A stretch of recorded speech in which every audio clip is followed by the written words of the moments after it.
ನಗರದ ಚಂದ್ರ ಲೇಔಟ್ನ ಅತ್ತಿಗುಪ್ಪೆ ವಾರ್ಡ್ನಲ್ಲಿ ಸಾರ್ವಜನಿಕರಿಗೆ ಉಪಟಳ ನೀಡುತ್ತಾ ಇದ್ದಂತಹ ಶ್ವಾನಗಳನ್ನು ಬಂಧಿಸುವುದಕ್ಕೆ ಮುಂದಾಗಿದ್ದ ಪಶುಸಂಗೋಪನಾ ಇಲಾಖೆಯ ಇನ್ಸ್ಪೆಕ್ಟರ್ಗೆ ಶಾಕ್ ಎದುರಾಗಿದೆ.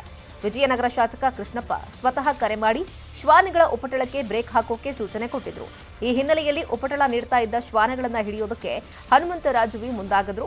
ಪ್ರಾಣಿ ಪ್ರಿಯರಿಂದ ಇದಕ್ಕೆ ವಿರೋಧ ಕೂಡ ವ್ಯಕ್ತವಾಗಿತ್ತು. ವಿರೋಧ ವ್ಯಕ್ತವಾದ ಹಿನ್ನೆಲೆ ವಾಪಸ್ ಆಗಿದ್ರು ಹನುಮಂತರಾಜು ಅವರು. ಕೇಂದ್ರ ಲೋಕಸಭಾ ಸದಸ್ಯೆ ಮನೇಕಾ ಗಾಂಧಿ ಅವರು ರಾಜು ಅವರಿಗೆ ಕರೆ ಮಾಡಿ ಅವಾಚ್ಯ ಶಬ್ದಗಳಿಂದ ನಿಂದನೆ ಮಾಡಿದ್ದಾರೆ ಅಂತ ಹೇಳಲಾಗ್ತಾ ಇದೆ.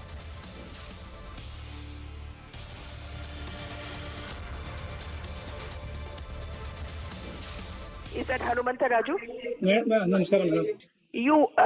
I'm Menaka Gandhi. Hey, why did you send the van to Chandra layout Adiguppe ward? Why? Yeah, madam, Are you mad? Are you mad? You want your job or you want to be sacked? What do you want? There is in writing there is a complaint about you. Have you taken money? ಇಲ್ಲ madam, ಆ ಥರ ಏನಿಲ್ಲ. And I'm going to make sure that you lose your job. Do you understand? Next time, don't send the van anywhere. Do you understand? Okay, madam. Is that Hanumanta Raju? Namaskaram, madam. I'm Menaka Gandhi. Hey, why did you send the van to Chandra layout Adiguppe ward? Why? ಇಲ್ಲ madam, Are you mad? Are you mad? You want your job or you want to be sacked? What do you want?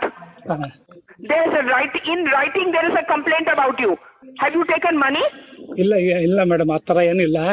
And I'm going to make sure that you lose your job. Do you understand? Next time, don't send the van anywhere. Do you understand?